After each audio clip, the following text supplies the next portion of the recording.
La forma en la que se compra y se venden casas en Estados Unidos va a cambiar de manera radical. Y en este vídeo lo que vamos a analizar es quiénes ganan, pero sobre todo quiénes pierden con estos cambios, ya que va a haber gente que se va a ver perjudicada. Y quizás sea quien menos te lo piensas. También analizaremos si va a haber un descenso en el precio de las viviendas o si por el contrario se mantendrán igual. Pero para entender qué está pasando tenemos que dar un poco de contexto. A big shakeup in the real estate industry. Today, the National Association of Realtors announced a settlement in a lawsuit regarding agent commission. Básicamente, un grupo de vendedores de casas en Estados Unidos pusieron una demanda contra la Asociación Nacional de Realtors, ya que consideraban que ésta estaba utilizando prácticas desleales para ganar más comisiones. Es decir, había algunos realtors que preferían ir a enseñarle una casa a sus clientes donde iban a ganar más comisión que otras casas que quizá fuesen mejores para los clientes, pero que ellos iban a recibir menos comisión. Bueno, esto es un pequeño ejemplo de las muchas cosas que se alegaron en esta demanda. Y entonces recientemente la Asociación Nacional de Realtors llegó a un acuerdo con los demandantes para establecer nuevas normas y también pagar una suma de dinero para retribuir los daños que habían causado. Y parte de los acuerdos anunciados, además de que la Asociación Nacional de Realtors va a pagar 418 millones de dólares a los perjudicados en todo el país, está la forma en la que se paga a los agentes de bienes y raíces, tanto al del comprador como al del vendedor, y también quienes pagan. ¿Cómo suelen funcionar las estructuras de comisiones entre los agentes de bienes y raíces? Pues Estados Unidos tiene un sistema bastante único que no se ha visto en muchos otros países. Básicamente, cuando alguien va a vender una casa y la pone en el mercado, llega a un acuerdo y suele pagar un 6%, un 1% de ese dinero sería para título, garantía y otros tipos de gastos relacionados a la venta de la casa. Y luego el 5% restante serían las comisiones que se dividen entre el agente de bienes y raíces del vendedor y el agente de bienes y raíces del comprador. Esto no es una obligación, sin embargo es la norma. Durante los últimos años, debido a la gran competencia que hay en el sector, hay agentes de venta que han decidido disminuir el porcentaje que estaban cobrando para poner una casa en el mercado. Y entonces, pues a veces se bajaban a 1,5, a 1... y de este modo eran más competitivos versus otros agentes que querían conseguir el mismo negocio pero que estaban cobrando un 2,5. Entonces, hasta ahora la norma es que el agente del vendedor recibía un 2,5% del precio de la vivienda y el agente del comprador recibía también un 2,5% del precio. Con estos nuevos acuerdos de la Asociación Nacional de Realtors, esto cambia, ya es pasado. ¿Cuál es el cambio entonces? Pues el cambio principal es que ahora ya se quita la norma o la obligación de que el agente del vendedor le ofrezca un porcentaje de comisión al agente del comprador. Es decir, si hasta ahora el agente del vendedor le decía al del comprador: oye, te voy a dar un 2,5% de comisión sobre la venta de esta casa, ahora ya no existe esa norma, con lo cual el agente del vendedor puede decir: mira, no te voy a dar nada, y yo me quedo con el 2,5% de mi parte de la comisión. ¿Cómo se traduce esto a un caso práctico? Pues básicamente, si ahora alguien quiere vender una casa, contacta a su agente de bienes y raíces y le pregunta cuánto le va a cobrar. Entonces, dentro de ese porcentaje, lo que solía ser normal hasta ahora es que le dijesen un 6%, como hemos mencionado antes, un 1% para ciertos gastos del escrow, el título y otras cosas, y el 5% de la comisión para dividirse entre el agente del comprador y el vendedor. Ahora el agente del vendedor va a decir: bueno, yo te voy a cobrar un 2,5%, necesitamos un 1% de ese porcentaje de la venta para pagar título, escrow y otros gastos, y no le vamos a ofrecer nada al agente de bienes y raíces del comprador.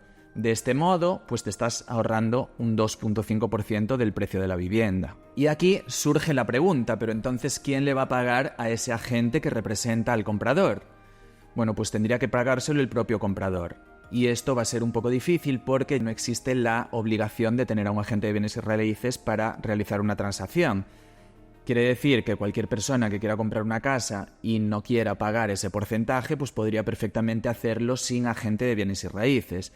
Eso trae ciertas consecuencias negativas que hablaremos luego, pero ahora sería un poco la realidad. Si una persona quiere comprar una casa, tiene que darle un porcentaje o llegar a un acuerdo con un agente de bienes y raíces para firmar un contrato, y el comprador es el que se hace responsable de pagarle a ese agente. Antes no era así, antes era el vendedor el que pagaba los dos agentes de bienes y raíces. Ok, pero ¿cómo cambian entonces ahora las cartas del juego para los agentes?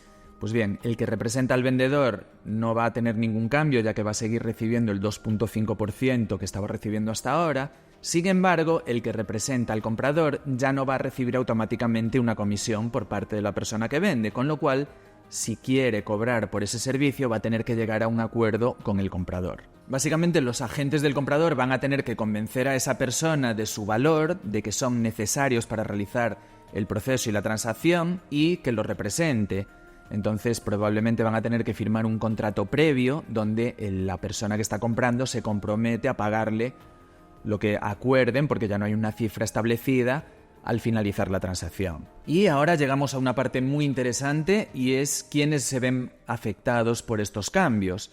Bueno, pues como acabamos de explicar hasta ahora, por un lado están los agentes de bienes y raíces del comprador, pero también va a afectar a las personas que están comprando casa, principalmente a los compradores por primera vez y a los inversores que están empezando en el negocio, porque quizá no conozcan las leyes del estado donde están. Puede ser que no sepan cuáles son los procesos que tienen que seguir a la hora de comprar una casa, inspecciones, zona, otros detalles que son importantes tener en cuenta y que no están familiarizados con eso.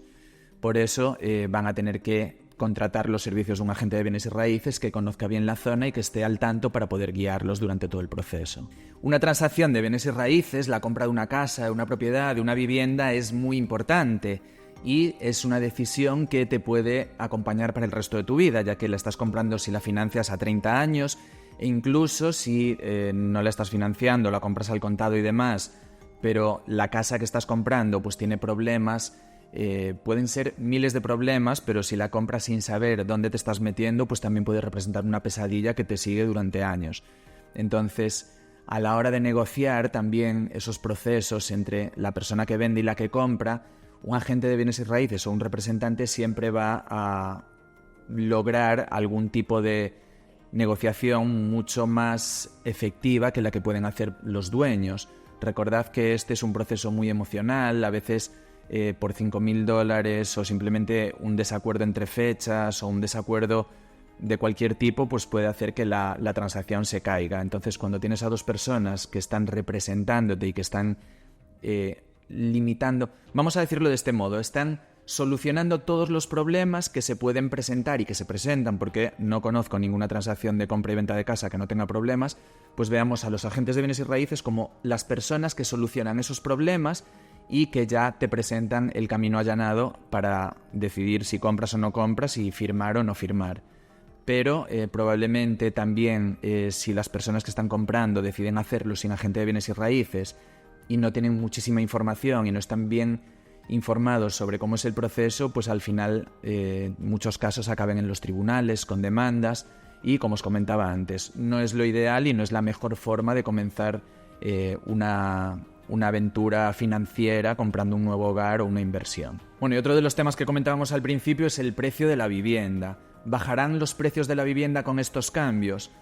Pues cuando analizamos el escenario, todo lo que tenemos sobre la mesa, hay gente que opina que sí, que va a haber un descenso del precio de la vivienda, ya que las personas que están vendiendo ya no tienen que pagarle esa tarifa a la gente del comprador, pero la realidad es que cuando piensas en la situación y ves cómo se presenta el mercado y te pones en la piel de una persona que esté vendiendo, no es porque te digan que ya no vas a tener que pagarle a la persona que está comprando un porcentaje de la tarifa de la compra, que vas a decidir bajar tu precio. Al contrario, si dices, bueno, si ya no le tengo que pagar a él, pues más ganancia para mí. Y recordad que vivimos en un mundo capitalista donde todo el mundo quiere sacar el máximo partido de todo. Entonces, probablemente, y he escuchado muchos expertos que analizaron el tema, probablemente no vaya a significar un descenso del precio de las viviendas, por lo menos no por el hecho de estos cambios que se están realizando con la Asociación Nacional de Realtors. Si hay algún cambio puede ser por otros factores, pueden variar los precios, pero no por el hecho de que ahora ya no haya que pagarle a la gente del comprador. En Estados Unidos el precio de una vivienda suele darlo también las comparables, es decir, si en tu barrio se vendieron 10 casas en los últimos 3 meses por $500,000, pues el comparable es que tú quieras vender tu casa si cumple con las mismas características por el mismo precio. No vas a querer venderla por $400,000 perdiendo. Y entonces eso es un poquito lo que define cuánto vale o cuánto no vale una casa. Además, si la estás financiando, pues también el banco va a mirar las comparables y va a evaluar, un tasador va a tasar el valor de la casa y va a determinar cuánto vale. Entonces no creo que vayan a bajar los precios debido a estos cambios con la Asociación Nacional de Realtors. Si te parece interesante este vídeo y te parece interesante la información compartida, te invito a suscribirte, ya que regularmente estoy subiendo otros por el estilo, y también cómo se vive en Orlando, cómo se vive en Florida, tanto si eres de aquí y vives en otra ciudad, como si eres extranjero y piensas venir a vivir al estado del sol, pues iré dando información y también viendo en vuestros comentarios si tenéis dudas o preguntas para hacer vídeos tratando de responderlas. Así que nos vemos pronto, suscribiros y dadle like.